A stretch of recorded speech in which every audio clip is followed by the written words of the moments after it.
You're listening to a Dell Studios production.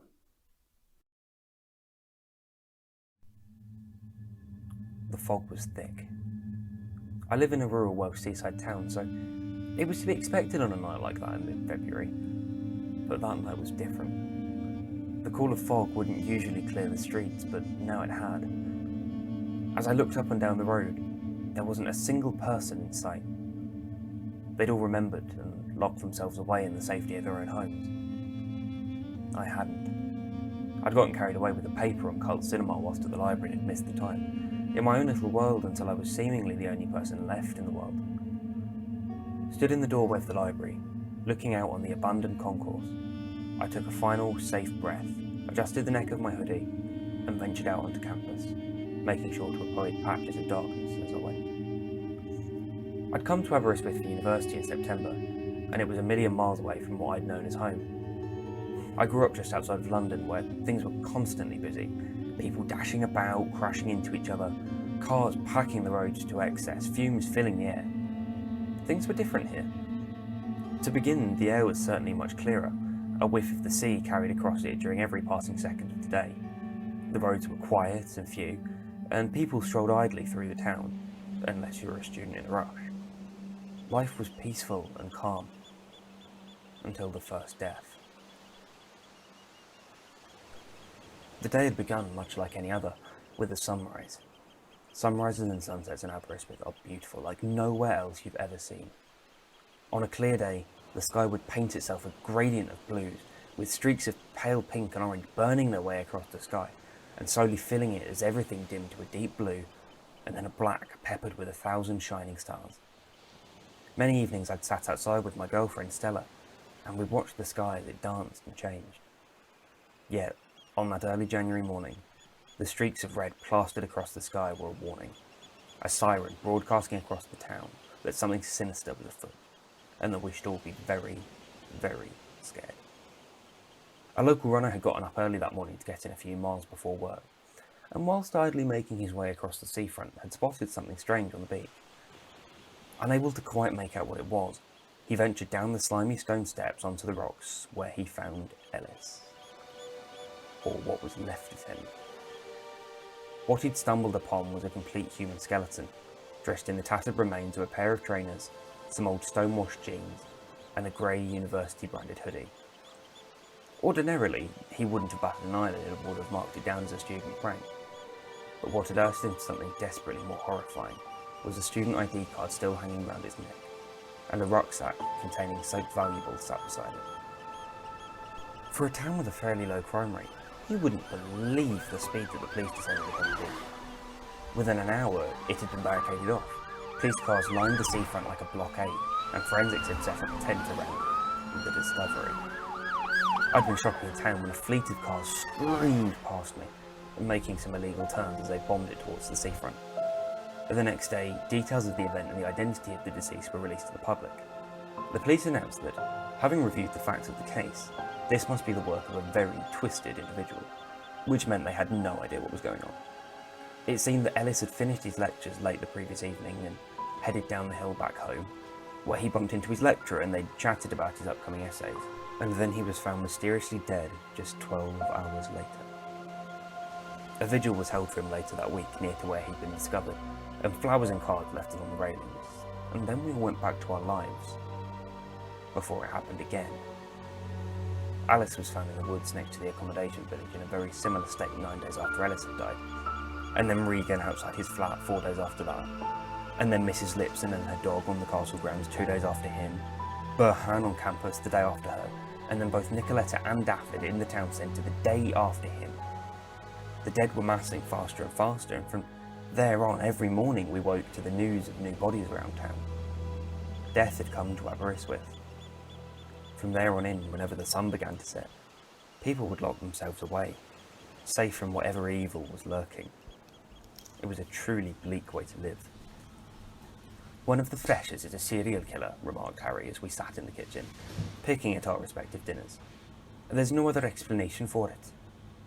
The death had become quite a discussion point amongst the student population, especially amongst my housemates and I. Everybody had a theory. Harry's were normally the most outrageous, but as a person, that was him all over. The other housemates and I always said that we'd be able to spot his outfits in a crowd before we spotted his face, due to his rather expansive collection of brightly coloured Hawaiian shirts. "It can't be," cried Stella from the sofa. "No fresher could do that to a person during the night. It's not possible." Stella technically wasn't a housemate, but she'd practically moved in with us when the death started. Safety in numbers and all that. "I'm right, aren't I?" She gestured at me, evidently looking for some sort of boyfriendly support. "Yeah, must be," I replied, deep in thought. It was all well and good trying to rationalise it, whatever helped, I suppose. But I couldn't get the thought out of my head that something much stranger was going on. There were two things I couldn't help but connect. The night of Ellis's death, a heavy fog had set in. Normally, fog tends to be quite light and fluffy, but that couldn't be further from the truth in this case. This fog made the darkness darker, as if it was trying to hide something. It had almost an unnerving quality about it. Had it disappeared after a couple of days, I wouldn't have been so fixed on it, but it stayed.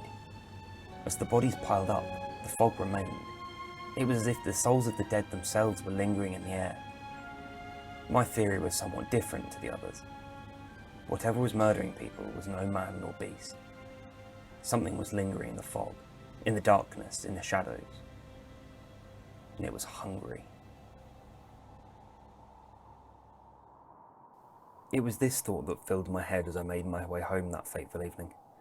Each step I took was measured and careful, making sure I was never about to absent-mindedly thrust myself into darkness to meet a grisly and untimely end. It was a Friday night, just gone 6. Many people would normally still be at home pre-drinking, just beginning to head into the town, but tonight was different. It was as if all of the students had up and left, leaving the campus and the student village abandoned.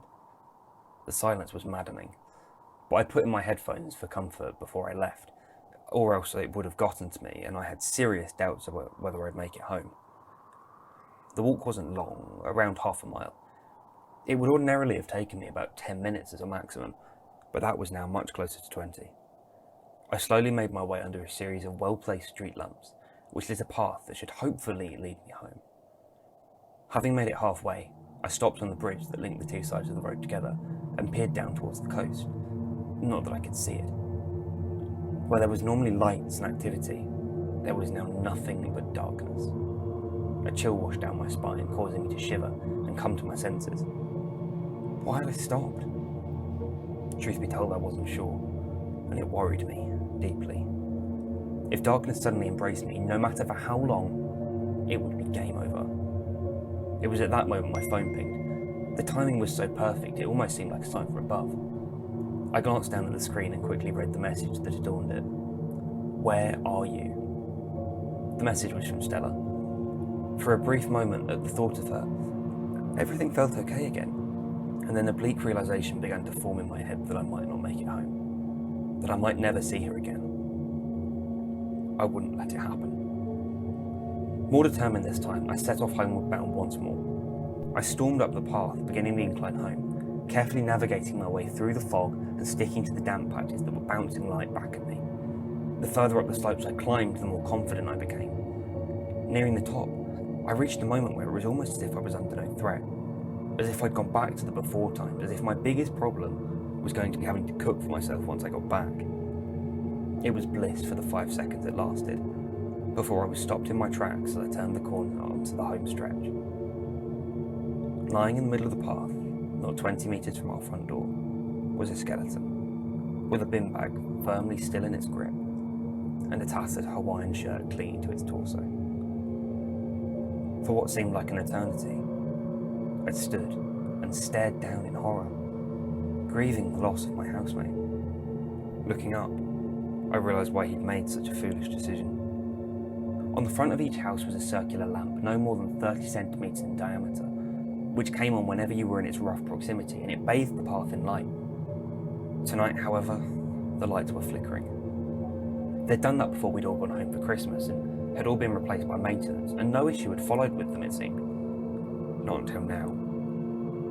Before my brain could even conjure the thought, there was a knot of dread at the pit of my stomach. There was, I thought, simply no way to get back alive. I slowly pulled my phone out of my pocket, dialed the number, and then lifted the phone to my ear, just waiting for it to connect.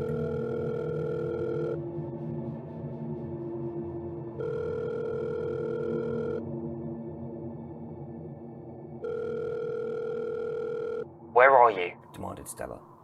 It's dark. And I'm scared. Harry, I stumbled quietly, trying to squeeze the words out of my mouth. He's gone. The line went quiet for a moment. Where?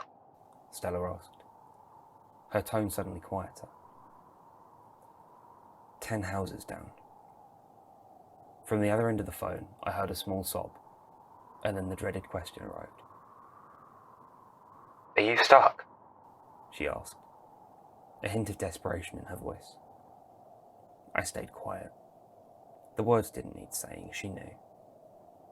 Without a word, the line suddenly went dead, and any hope of comfort drained from my heart. Truthfully, I don't really remember what happened next at all. It seems as though my body simply gave up, too full of terror and hopelessness, and I blacked out. Stella refuses to tell me what happened, still after all this time. I've got vague flashes of faces, lights, yelling. The first, somewhat hazy memory I have following all of this is waking up on the kitchen floor a few hours later, a pillow tucked under my head. I was still alive, so that was at least something. Before I'd even had time to comprehend my own mortality, Stella had wrapped herself around me in the biggest, tightest bear hug I'd ever received. It was only after she let me go that I noticed the scratches on her face and the pain in her eyes. I could sense that she didn't want me to ask, so I didn't.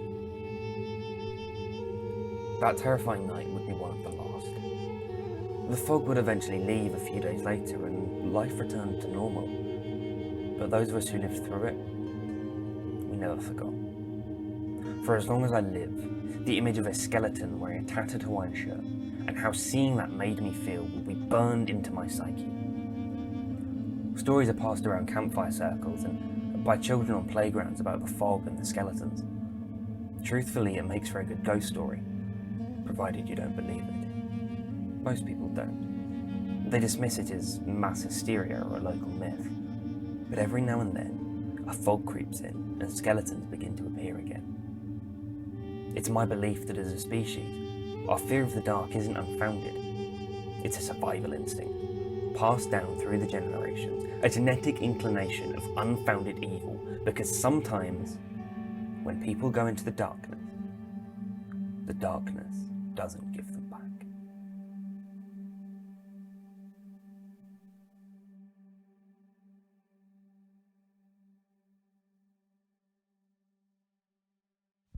You have been listening to Doctor Who, Tales of Time and Space, The Bleak Walk Home. Written, narrated, and edited by Rhys Dell. Music by Murray Gold and Ashot Danilian. Produced by Dell Studios.